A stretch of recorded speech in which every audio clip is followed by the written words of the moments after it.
सुने सुने सुने सुने ना, हमने आपकी बात सुनी है, आपकी बात बड़े तहम्मुल से सुनी है। अपने अंदर हौसला पैदा करें, सच्ची बात सुनने का हौसला पैदा करें। तो जनाब स्पीकर, हमने तो कभी भी उस वक्त पाकिस्तान की रियासत पे हमले नहीं किए।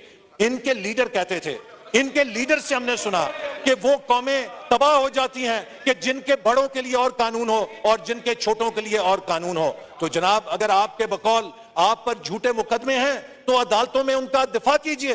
आप अगर बेगुनाह हैं, अदालतें आपको बेगुनाह कर देंगी। लेकिन अपने मुकदमों के और अपने जराइम के लिए जब आप दूसरों से कहते थे रसीदें पेश करें, आपको जब कहा जाता है कि रसीद पेश करें तो आप कहते हैं कि नहीं जनाब, हमें तो माफी मिलनी चाहिए, हमसे रसीदें नहीं मांगनी चाहिए। तो मैं समझता हूं कि ये दोहरा मयार किसी भी लिहाज से जस्टिफाई नहीं हो सकता कि आप इस चीज को करें। आप आज हमें यहां ताने दे रहे हैं कि किस तरीके से आया। मैं सवाल यह करना चाहता हूं कि क्या 2008 में जब ये इलेक्शन हारे तो इन्होंने नहीं कहा कि धांधली हुई, बदतरीन धांधली की गई 2008 के इलेक्शन में? जब 2013 में हारे तो क्या 35 पंचर का शोर नहीं मचाया? बाद में कहा नहीं जी, ये तो ऐसे ही किसी ने मेरे कान के अंदर कह दिया था।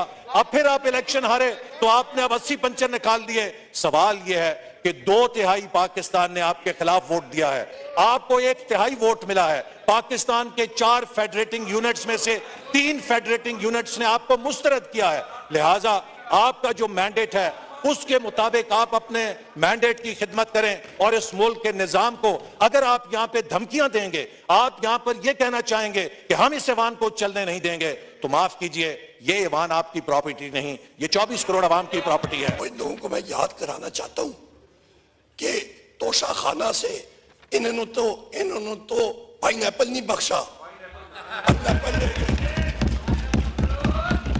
वो पाइनएप्पल का तो हिसाब दे दें।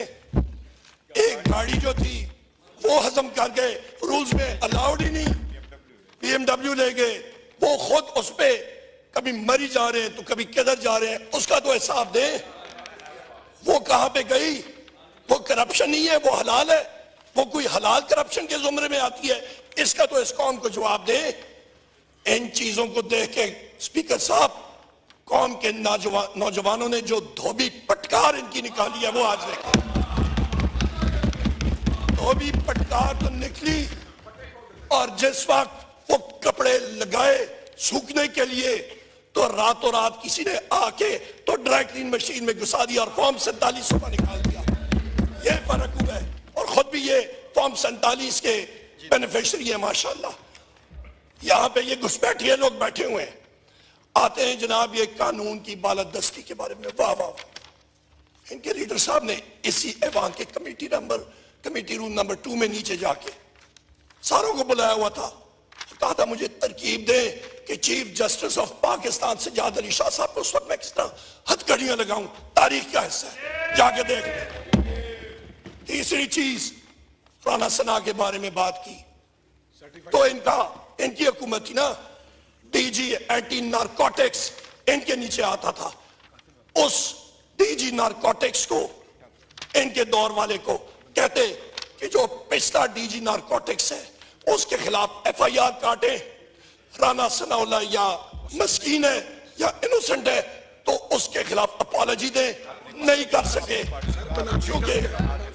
क्योंकि जनाब वाला ये जरूरत नहीं कर सकते थे क्योंकि एंटी नारकोटिक्स फोर्स अपने मौकफ पे कायम थी, ये उसे अपॉलॉजी भी माजरत नहीं करा सके।